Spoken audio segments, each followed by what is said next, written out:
যদি তুমি সফল হতে চাও, যদি তুমি ধনী হতে চাও, যদি তুমি বড় বড় স্বপ্ন দেখো এবং সেই স্বপ্নগুলো পূরণ করতে চাও, যদি তুমি নিজের জীবনকে সুন্দর করতে চাও এবং নিজের জীবনে পরিবর্তন আনতে চাও, তাহলে এই কথাগুলো মনোযোগ সহকারে শোনো। হতে পারে এই ভিডিওটি তোমার পুরো জীবনটাই বদলে দেবে। কিন্তু তার আগে তোমাকে নিজের জীবনের 5টি বিষাক্ত অভ্যাসকে ত্যাগ করতে হবে। এই অভ্যাসগুলোই তোমার স্বপ্নের পথে সবচেয়ে বড় বাধা। এই অভ্যাসগুলোই তোমাকে প্রতিদিন প্রতিক্ষণ পিছিয়ে দিচ্ছে। তুমি যতই বই পড়ো, যতই ভিডিও দেখো, যতই স্বপ্ন দেখো, যদি এই 5টি অভ্যাস তোমার মধ্যে থাকে, তাহলে সফলতা তোমার কাছ থেকে অনেক দূরে সরে যাবে। প্রথম অভ্যাস, অলসতা ত্যাগ করতে হবে। অলসতা, এই একটি শব্দই লক্ষ মানুষের জীবন ধ্বংস করেছে। আমাদের মধ্যে অনেকেই আছে যারা প্রতিদিন সকালে অ্যালার্ম দেয়। অ্যালার্ম বাজে, আমরা হয়তো চোখ খুলি, কিন্তু তারপর আবার ঘুমিয়ে পড়ি। এটাই প্রমাণ যে আমরা আমাদের জীবন নিয়ে কতটা সিরিয়াস নই। তুমি কি জানো, এই পৃথিবীর প্রতিটি সফল মানুষ তাদের দিনের শুরু করে সূর্য ওঠার আগেই। তারা জানে সময় হচ্ছে সবচেয়ে বড় সম্পদ। অলসতা তোমাকে প্রতিদিন একটু একটু করে শেষ করে দিচ্ছে। তুমি হয়তো ভাবছো একটু বিশ্রাম নিচ্ছি, কিন্তু এই একটু একটু বিশ্রামই তোমার জীবন থেকে সুযোগগুলো কেটে নিচ্ছে। তুমি ভাবছো কাল থেকে শুরু করব, কিন্তু সেই কাল তো কখনোই আসে না। একবার ভেবে দেখো, যখন পৃথিবীর অন্য প্রান্তে কেউ পরিশ্রম করছে, নিজেকে উন্নত করছে, তখন তুমি ঘুমাচ্ছ। তুমি কি ভাবো জীবন তোমার জন্য থেমে থাকবে? না, জীবন কখনো কারো জন্য অপেক্ষা করে না। এই পৃথিবীতে 2 ধরনের মানুষ আছে। একজন স্বপ্ন দেখে ঘুমায়, আরেকজন ঘুমায় না যতক্ষণ না তার স্বপ্ন পূরণ হয়।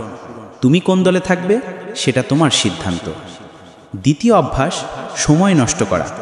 তুমি জানো কি, সময় হচ্ছে এমন একটি জিনিস যা একবার গেলে আর কোনোভাবেই ফিরে আসে না। প্রত্যেক মানুষের কাছে 24 ঘন্টা আছে, কিন্তু পার্থক্যটা তৈরি হয় কে সেই 24 ঘন্টাকে কিভাবে ব্যবহার করছে তার ওপর। একজন মানুষ সেই সময়টাকে কাজে লাগিয়ে সাম্রাজ্য গড়ে তোলে, আরেকজন সেই সময়টা রিলস দেখে, গেম খেলে, অকারণে আড্ডা মেরে অপচয় করে। তুমি ভাবছো আমি তো একটু সময় কাটাচ্ছি, কিন্তু এই একটু সময়ই ধীরে ধীরে তোমার পুরো জীবনটাকে গ্রাস করছে। তুমি হয়তো ভাবো এখন একটু বিশ্রাম নিচ্ছি, কিন্তু তোমার সেই বিশ্রামই তোমার প্রতিযোগীকে এগিয়ে দিচ্ছে। তুমি জানো, Bill Gates, Elon Musk, Steve Jobs, Jeff Bezos, তাদের সবার জীবনের সাথে একটা জিনিস মিল আছে। তারা প্রতিটি মিনিটের হিসাব রাখতেন। তারা জানতেন সময়ই অর্থ, সময় সাফল্য। তুমি যখন বলো সময় নেই, তখন মনে রেখো সমস্যা সময়ের নয়, সমস্যা অগ্রাধিকারের। যে কাজ গুরুত্বপূর্ণ সেটা তুমি পিছিয়ে দিচ্ছ, যে কাজ তুচ্ছ সেটাকেই তুমি গুরুত্ব দিচ্ছ। আজই নিজের সময়ের হিসাব নাও। দিন শেষে নিজেকে প্রশ্ন করো, আজ আমি এমন কি করলাম যে আমাকে আমার লক্ষ্যের কাছাকাছি নিয়ে গেল? যদি উত্তর না থাকে, তাহলে ভেবে নাও আজকের দিনটাই তোমার অপচয় হয়ে গেল। তৃতীয় অভ্যাস, খারাপ সঙ্গ। তুমি কাদের সঙ্গে সময় কাটাও সেটাই বলে দেয় তুমি কি হতে চলেছ।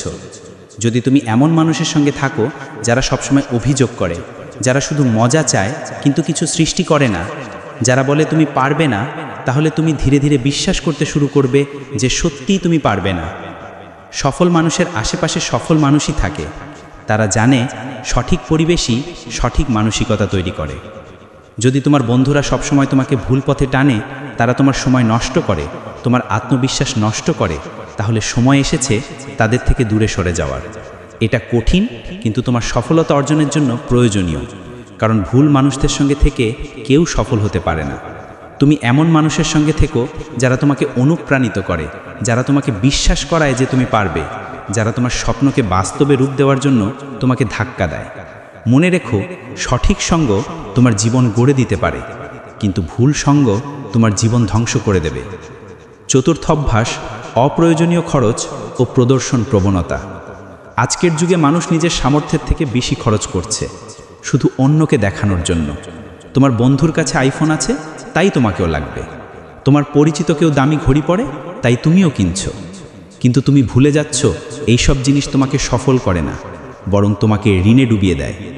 ধনী হওয়ার প্রথম শর্তই হলো খরচের নিয়ন্ত্রণ। তুমি যত উপার্জন করো না কেন, যদি সঞ্চয় না করো, তাহলে তোমার হাতে কখনো অর্থ থাকবে না। ওয়ারেন বাফেট একবার বলেছিলেন, don't save what is left after spending, spend what is left after saving. অর্থাৎ আগে সঞ্চয় করো, তারপর খরচ করো। তুমি যত দ্রুত তোমার অর্থ ব্যবস্থাপনা শিখে ফেলবে, তত দ্রুত তুমি স্বাধীন হতে পারবে। পঞ্চম অভ্যাস, ঝুঁকি নিতে ভয় পাওয়া। তুমি ভাবো, যদি ব্যর্থ হই, কিন্তু আমি বলি, যদি চেষ্টা না করো তাহলে তো আগেই হেরে গেছো। সফল মানুষরা ঝুঁকি নেয়, তারা ভয় পায়, কিন্তু ভয়কে থামিয়ে রাখে না। তারা জানে ব্যর্থতা মানেই শিক্ষা, আর শিক্ষা মানেই পরবর্তী সাফল্যের প্রস্তুতি। যারা ঝুঁকি নেয় না, তারা সারা জীবন নিরাপদ জায়গা থেকেই হারিয়ে যায়। তুমি যতক্ষণ নিজের কমফোর্ট জোনে থাকবে, ততক্ষণ পর্যন্ত তোমার জীবনে কোনো বড় পরিবর্তন আসবে না। তুমি যদি উঠতে চাও, তাহলে আগে তোমাকে সেই জায়গা ছেড়ে বের হতে হবে যেখান থেকে সবাই হাঁটে। নিজেকে পরিবর্তনের কাজ আজ এই মুহূর্ত থেকেই শুরু করো। নিজেকে প্রশ্ন করো, তুমি কেমন, তুমি কি করছেন, আর এখন থেকে কি করবেন। সিদ্ধান্ত তোমার উপর। তুমি যত বড় স্বপ্নই দেখো না কেন, তা পূরণ হবে না যদি তুমি নিজেকে না বদলাও। তোমার অলসতা দূর করো, তোমার সময়ের মূল্য বোঝো, খারাপ সঙ্গ ত্যাগ করো, অপ্রয়োজনীয় খরচ বন্ধ করো, আর নিজের ওপর বিশ্বাস রাখো। এই 5টি পরিবর্তনই তোমার জীবন বদলে দিতে যথেষ্ট। কিন্তু মনে রেখো, কথায় নয়, কাজেই প্রমাণ হয় মানুষ কতটা সিরিয়াস। তুমি হয়তো আজ থেকেই শুরু করতে পারো। একটা ছোট্ট পদক্ষেপই হতে পারে তোমার জীবনের সবচেয়ে বড় মোড়। তুমি পারবে। যদি সত্যি বিশ্বাস করো যে তুমি পারবে, নিজেকে বলো, আজ থেকে আমি বদলাবো, আজ থেকে আমি আমার সময়ের মালিক হব, আজ থেকে আমি আমার ভবিষ্যৎ তৈরি করব। যেদিন তুমি নিজের উপর এই বিশ্বাস স্থাপন করতে পারবে, সেদিনই তোমার সফলতার যাত্রা শুরু হবে।